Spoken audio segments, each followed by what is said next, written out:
Okay, so good morning everyone once again.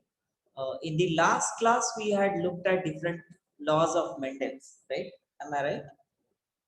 Did we? Because with one of the classes behind, your class should be behind actually. Are you sure we did this? No, sir. Yeah, till here, units. We did Punnett square and we haven't done these laws, right? Then No, sir. perfect. Okay, so then we will start with this Mendel's laws of inheritance. So now, like again, just going back a bit. So we had looked at what monohybrid cross is. We had looked at three different examples within the monohybrid cross. And then we looked at what are the phenotypic and genotypic ratio. Like we know, phenotypic ratio in monohybrid cross is 3:1. And the genotypic ratio was 1:2:1. That means there were three different types of genotype and there were two different types of phenotypes. And their ratio is mentioned there.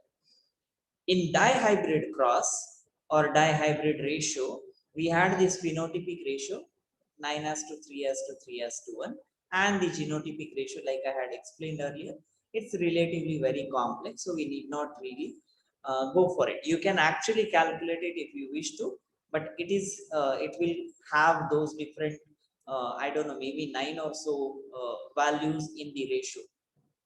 That is the dihybrid ratio, which was studying the two characters at the same time. Now, going through all of this, Mendel, what he did was he designed certain laws so that which are being followed in each and every type of character and not just the experiments that he did. So, based on whatever observation he had done earlier, he designed these three different laws, which are known as Mendel's laws of inheritance. Collectively, they are known as laws of inheritance by Mendel. So out of this, the first law, that is the law of dominance. If I'm too loud for you people, you can see to reduce volume, but that is my normal volume. So law of dominance, it says, now if there are two contrasting character present together, let's say for example, in an heterozygous individual, we have a tall height and a short height, and both alleles are present in one individual, right? That is what it means, a pair of contrasting characters present together. In that case, only one is able to express itself while the other remains suppressed. Now, if tall is dominant, only tall character will be expressed in that particular offspring, and the short uh, height allele, even though present in that heterozygous individual, it will not be expressed. So it remains recessive. So that is what the law of dominance is. Now you might wonder what is the new thing that he has said here, but that is what he has established over each and every crosses that he had done. So for example, when he had done, let's say this cross, right? These capital T small t and another capital T small t, these are the heterozygous individual. That means they have two different alleles, right? One for tall gene and other for short. And both of these are being present, but still when you look at the plant, which are having this heterozygous genotype, they will still express only one of the allele, that is the dominant one, which is tall. So that is what he established in each and every type of cross when he studied the monohybrid cross. So the statement of this law of dominance is, out of a pair of contrasting character present together, most importantly present together, because otherwise the alleles might be present in different individuals and then they are homozygous. He is not talking about homozygous but specifically of the heterozygous individuals. So in heterozygous individual, out of a pair of contrasting character present together, only one is able to express, one allele is able to express itself while the other remains suppressed. And the one which is expressed is dominant and the one which is not expressed is recessive. And the recessive character can express only when a pair consists of both recessive, that is in the homozygous recessive type. Now I will again go back and show you this particular part. Let's say in this case, right? These were the heterozygous individual, capital A, small a, capital A, small a. In both of these heterozygous cases, all the flowers will be expressing this capital A, that means the axial flowers, and not the small a, which is representing the terminal flower. So that is capital A is dominant here, small a is recessive. And the terminal flower phenotype will be only expressed, or the allele which has this terminal flower will be only expressed when both of them they are recessive, that is homozygous recessive. Again, homozygous means same, and the recessive type of allele, that is small a in this case. And even in this case of height, this was small t, that is the recessive for homozygous trait. So that will be expressed. So that is the in general statement of the law of dominance by the Mendel. Okay, so that is the first law. Okay, again, as and when you have question, please stop me and ask. Now I'll move on to the second law, which is called as law of segregation, or it is also called as law of purity of gametes. Now, by the name itself, we should realize some correlation with what it would be about. So, when two members of a pair of factors, in this case, factors represent alleles. So, during that time when Mendel was studying, I guess the allele terminology may not be like assigned to these genes, and that is why it is mentioned as factors. But the two members of a pair of the alleles, they separate in the formation of gametes. They do not blend but segregate into different gametes. What it means is, let's say again, if we have heterozygous individual, in that heterozygous individual, let's say again talk of tall height and short height. So tall height individual will form a separate gamete, and the short height individual, short height allele will form a separate gamete, and that is how it forms. If we take an example of sex chromosome, let's say a male sperm has X and Y chromosome.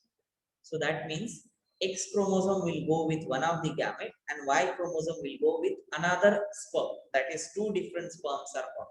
So in like after the sexual intercourse, when a male deposits the sperm in the female genital tract, in that case, half of the sperm will always have X chromosome and half of the sperm will always have Y chromosome. The proportion is equal.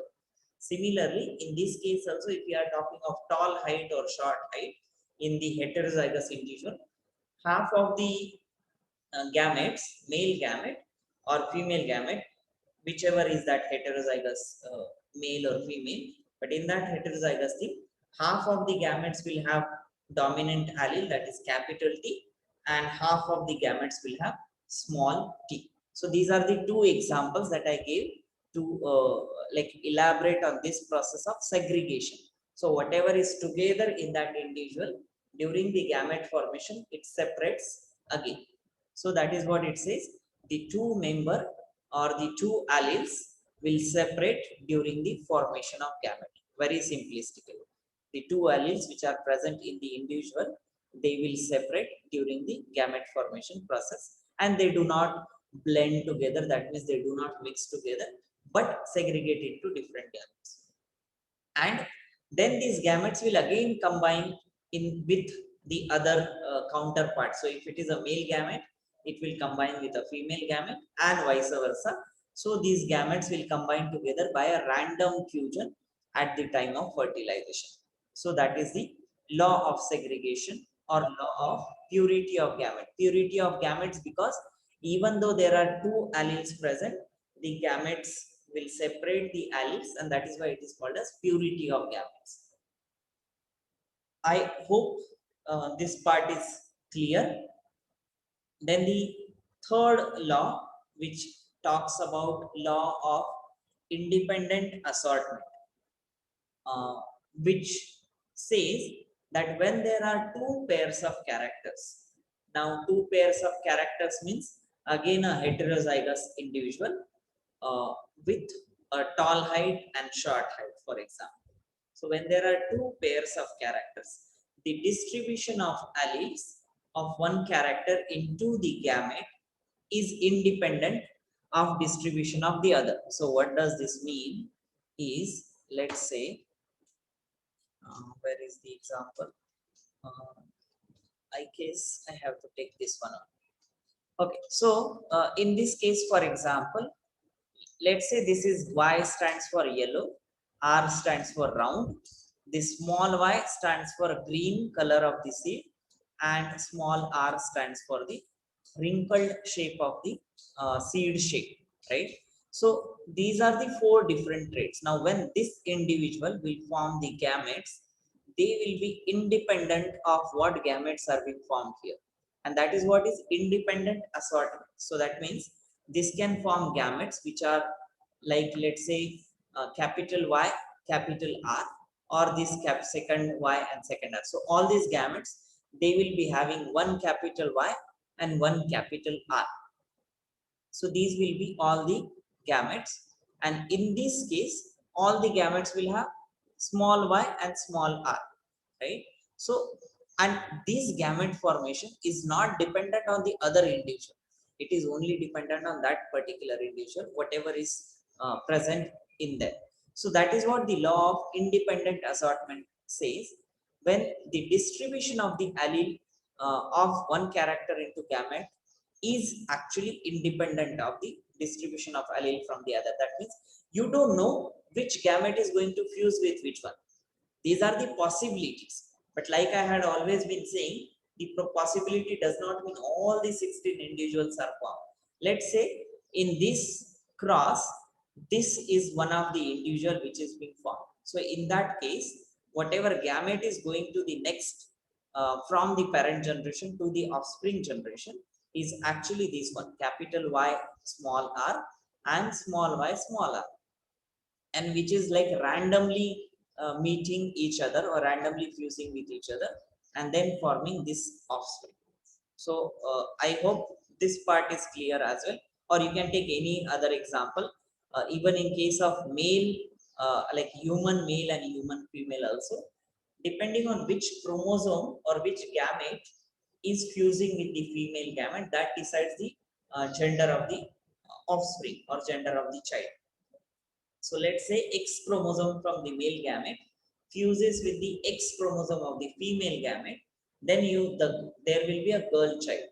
But if Y chromosome is fusing with the Y gamete with the Y chromosome will fuse with the X chromosome, then there will be a male child in the offspring generation.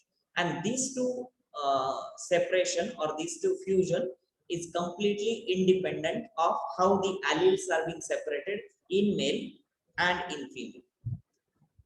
Okay, let me take a pause, and if you have any question, you can ask. Otherwise, I am going to ask you the statements and an example of it.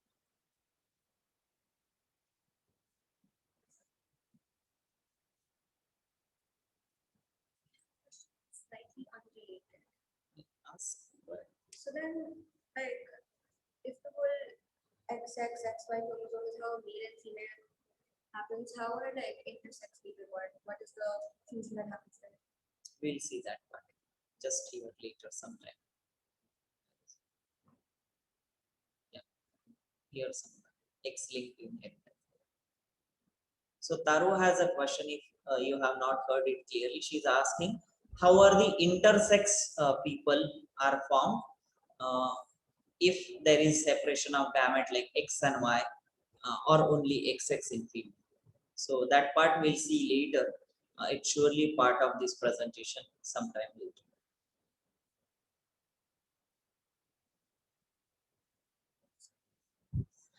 So these are the three different statements based on the observation done by the Mendel. And you take any example, most of the reproductive processes they will follow these three different laws even till date. Like whatever genetics is involved in the offspring formation, they will always follow these three different genetics laws. Okay, so that is the these are the three different laws. Now, application of Mendel's laws. Again, in general, if we talk about it, like all these laws or whatever observation was done by Yati, can you please mute yourself? Okay, so using this Mendel's law, the new combination in the progeny of hybrids can be determined. That means based on what gametes are being taken into consideration, we can probably identify the hybrid or probably identify what is the offspring getting formed. So, for example, in this case, if we have crossed these two individuals which are shown on the top from the parent generation, and in F2 generation we get this offspring, right? That is small y, small y, small r, that is wrinkled shape and the green seed. If this is the individual which is formed, we can also predict back what were the parent generation and F1 generation phenotype as well as genotype. And obviously, if we know these three cases like parent generation and F1 generation, we can also predict what would be the offspring in that particular generation. So that is the one of the advantage of the Mendel's law. So new combinations or whatever possible combinations in the progeny, that is in the offspring, can be determined, and we can also predict their frequency. This frequency is nothing but your phenotype ratio, that 3:1 in monohybrid cross and 9:3:3:1 in the dihybrid cross. So we can also predict the frequency based on what type of cross we are doing. This information is very widely used actually in plants as well as the animal breeding experiments to produce the better breeds. Now, for example, the simplest thing that you know of, if there is a male horse which is really strong and tall and so on, and there is a female horse as well which is equally like matching the characteristic, and if we allow them to mate, most likely the offsprings that they will have is going to be of a better breed. So this is one of the simplest experiment that people usually do in terms of following the genetics as their background. Also, in terms of plants, you must have heard of various genetically modified crops, which are better in terms of either the product yield or the product quality or their whatever physical characteristics and so on. They are nothing but produced by these technologies using the Mendel's laws. uh, I don't know how many of you have known this fact, but earlier days when the genetics was not so commonly known, what people used to do is take out the better seed. Let's say you have like a 1 kg of peanut that you have got from the your farm as a produce. You just pick up the big ones and that you sow next time. So that picking up process is nothing but identifying the better breeds and sowing it and then generating next lot of peanuts. Again, doing the repeat this process for over 2 or 3 generations, you usually end up getting the pure breeds which are of very good quality. So that is the these breeding experiments. Also, new type of plants with new combination of useful characters can be produced by hybridization. Let's say I want a specific character to be generated in the offspring generation. I can introduce it based on the Mendel's law and the studies being done by it. So that way I can also, whichever character I want in the specific individual, I can decide what the parent should be and their genotype should be, and then we can allow them to mate or cross or do hybridization, and the uh, individuals with useful characters can be produced. So these are the overall application, or what you can say, the benefits of Mendel's law that are being currently used in the various fields.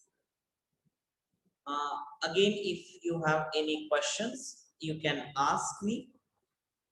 If not, then we will move on to the next part of the topic, which is not related to it, but in continuation, it starts, we jump over to the other topic.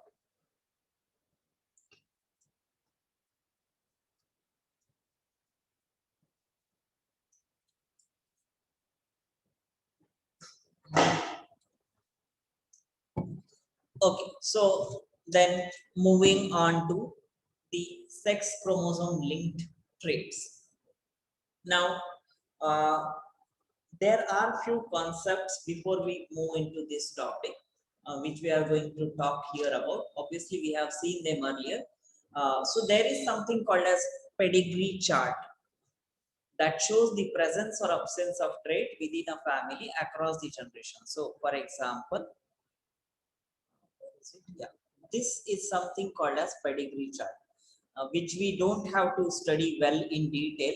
It is just a mention. Those who are going to give competitive exams later, for them this will be very, very important, because there are always few questions being asked from this type of like maps or charts. So the coded language that is being used here is, this is always a female. Circle which is empty will always be a female. Square will always be a male. And if it is a filled circle, it will be affected female. If it is a filled square, it will be affected male, and so on. So there are different symbols. We need not go into that much of detail. But this type of chart is called as pedigree chart.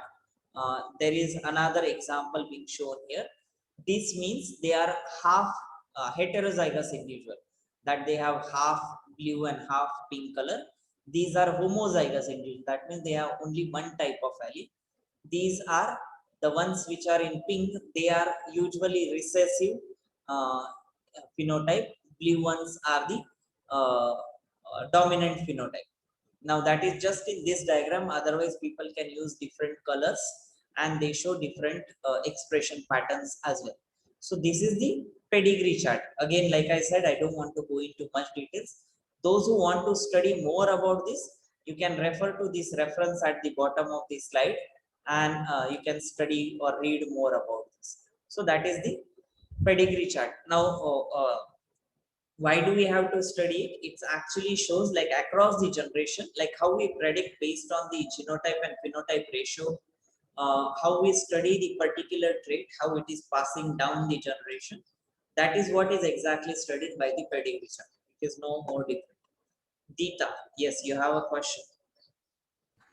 Sir, before the pink and blue slide, that was the other female, male, and affected. Yeah, this one. What is the adopted mean?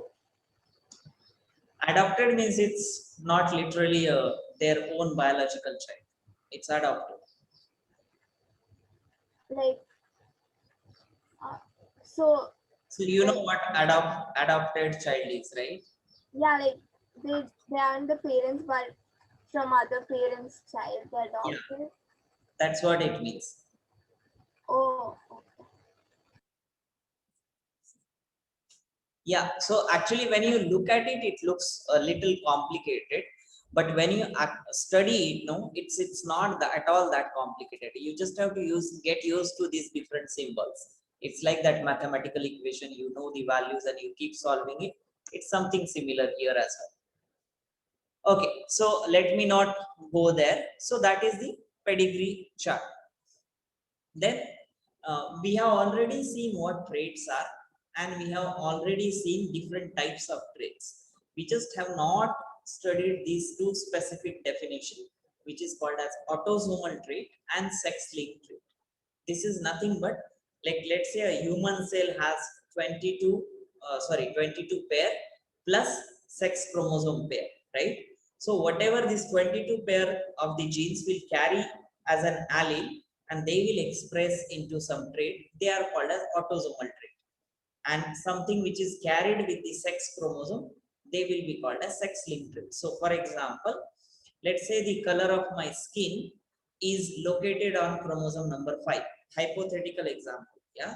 Chromosome number 5 has the allele or the gene which is coding for my skin color. That means it is an autosomal trait because chromosome number 5 is an autosome. And let's say the color of my hair is on my sex chromosome, either X or Y, that does not matter, but has to be a sex chromosome. So in that case, this trait of hair color, which is located on one of the sex chromosome, will be called as sex-linked trait. That's how the distinction is being done. Why are we seeing here? Because now we are only going to talk about the sex chromosome linked traits and not the autosomal traits. Autosomal traits, these are all the other traits which are not located on the sex chromosome in general.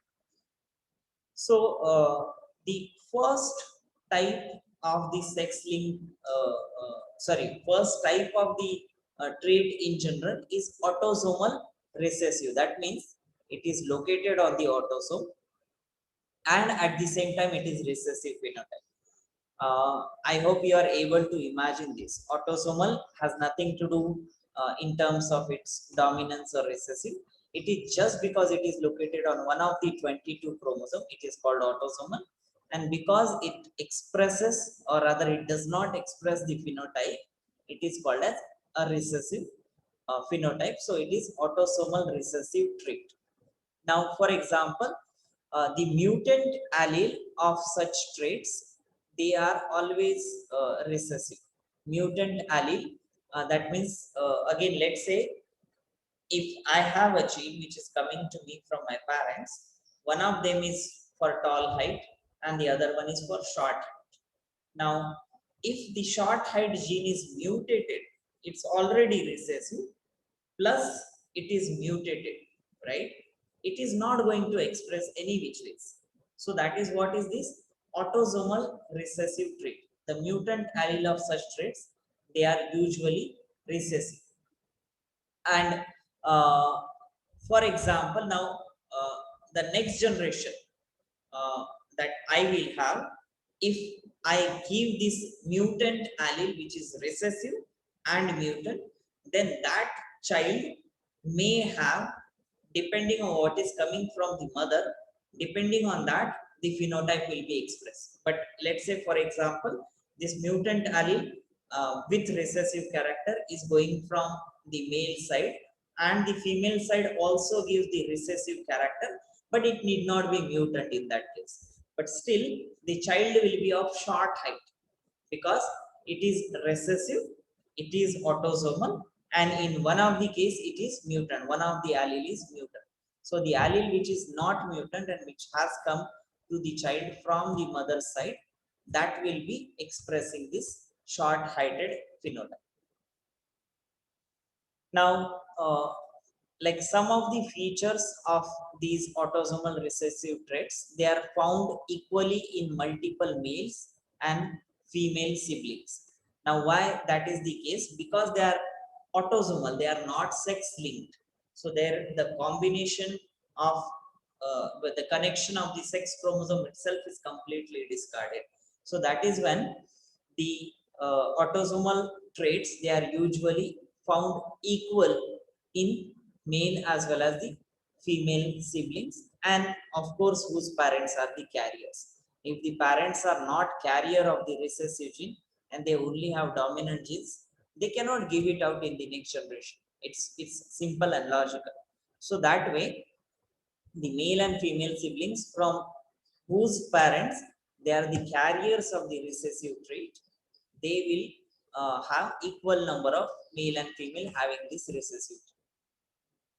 The second point or the second characteristic is homozygous siblings. That means same allele characters present in the sibling for defective alleles, but parents are heterozygous. Again, if the parents are heterozygous and they are passing on the recessive gene to the child, and the child is homozygous, it will be a defective allele. And like I had given an example of the tall height and short height, like I'm heterozygous for the height phenotype. That means I have allele for tall height and I have allele for short height. And I marry a girl who is also heterozygous, and that girl also has one of the recessive allele, that is the for short height. And let's say if we both pass on the gametes to the offspring or to the child, which are what is the word? I forgot the word. Which are identifying as the recessive allele or for the short-heightedness, then the child will obviously is going to be a defective. Defective does not mean it will have a defect. Defective in this case means expressing the recessive phenotype. So that is what the second point speaks about. And the third point is, if men and women who are genetically related are married with each other, they might exhibit this trait. Now, how this is related? Let's say, again, an example here. Like in India, we have this concept of marrying within relation. Mama ki ladki, mama ka ladka, chacha ki ladki, and so on. All of that. Now, in that case, how these genetic disorders are passed on and they exhibit quite a lot of trait. For example, let's say X man marries the immediate cousin, that means father's brother's daughter, right? That is the immediate cousin. So let's say a male individual will marry the immediate cousin, and their parents, they had this disorder, any random genetic disorder, let's say for example diabetes. The parents, they are the carrier, and they became carrier because the grandparent had this particular disease or disorder, and it was carried to the parents, that is these brothers, and their children are getting married to each other. So when they are getting married to each other, they are kind of representing the phenotype which is expressed from the grandparent. So that means they are exhibiting the trait. That means the recessive phenotype, they are coming together. So they will also have that particular genetic disorder for sure. And the reason is because these two individuals who are immediate cousins, they are genetically related. So whatever genotype they are carrying will be half from their parents, which are exactly similar. Okay, I guess this is too much of content. Let me know if there are any doubts. Otherwise, we will stop here. Sir, is it necessary that every disease will be transferred? Uh, in most of the cases, yes. And the reason, like I said, is because like these cousins that we spoke of, they will have already both carrier phenotype. So the chance of having the baby is almost 50% who is defective, and 50% normal chance, 50% defective chance. So that means with the disorder, right? So that is still quite a lot of chance to take. So in that case, yeah, go ahead. Hello, sir. Yeah. So, but when the baby is born, it doesn't have the disease, but the disease grows later. So, how does this happen? So that means the phenotype is expressed later, no? Not all the genes, they are expressed during the embryonic developmental phase, or they are expressed during the childhood. There are quite a few genes which are expressed much later. For example, puberty. You all know puberty is sometime at the 13 or 11 to 15 years of the age, depending on male or female, right? But that is coming much later. So that is one phenotype, right? You are getting a facial hair and so on. The secondary sexual character, that is a phenotype which comes much later, right? So there are several other like genes which are getting expressed during the later phases of the life and not immediately during the childhood phase or even during the embryonic phase. So that is very much possible. Anyone else has any Sir, other? sir, is it, sorry for the background noise, is it also necessary that, is it also necessary, like, let's say the parent has a disease, like, let's say something small, like maybe diabetes or something like that. Is it necessary that that will always pass on to the child, like maybe cholesterol or diabetes or something, will that also pass on to the child? So this is what we are going to actually see in these particular cases here, which where we are talking about the X chromosome linked disorders. So if we can hold on to this question, it will get clarified here. Depends on which allele, which gamete with which allele is going to the next generation, right? So you can see different possibility of these individuals. The mother is unaffected, but she is a carrier, right? And father is totally fine. That is a normal father, normal genotype, we can say. So if it is this son, it will be not affected. But if like that means half of the chromosome, that is one of the gamete which is unaffected, is going to this son, that means the son will be normal. But if the other half, that is the another allele, goes to this individual, then this son will be affected. So depending on which gamete and which allele goes to the next generation, there is a chance. And again, it follows the Mendelian ratios, that is phenotypic and genotypic ratio, based on which gamete is fusing with which gamete from males and female, they will be forming those respective individuals. So these are the 4 possibilities we are getting from this one. And I also have an exercise where we are going to do this, where we have affected father, and then you can take any trait, for example, affected father and carrier mother, or affected father and affected mother. That means both are having that disorder. Is there a chance that a child always has it, or in some cases we will not have it, or a normal father and affected mother? So we will try all these different possible combination. There you will get more and more clarity about how the diseases are being passed on across the generation. Okay, so you can hold on to this question. If it is not clear now, it will get clarified on this part for sure. Yes, sir. Okay, does anyone else have any question?